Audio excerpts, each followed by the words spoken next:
Hello, Miles and MarthaLoss, your local real estate experts. These are the three most common misconceptions with flood insurance. The first is your homeowner's insurance policy will cover flooding.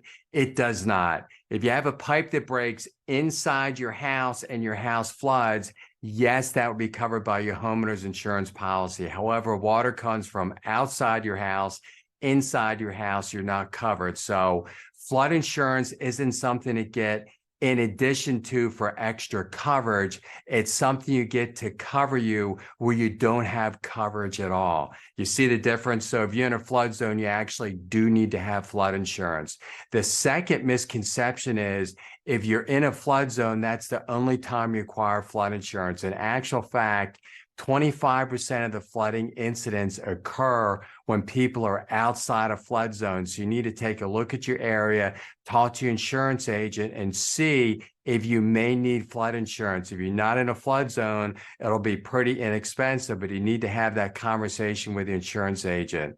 And the third misconception is flood insurance only pays after the fact. When you have a flood, there's damage, that's when they pay.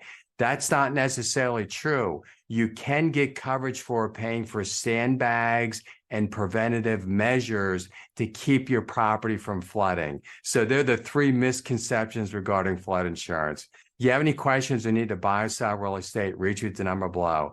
Don't forget to leave a comment and subscribe to our YouTube channel.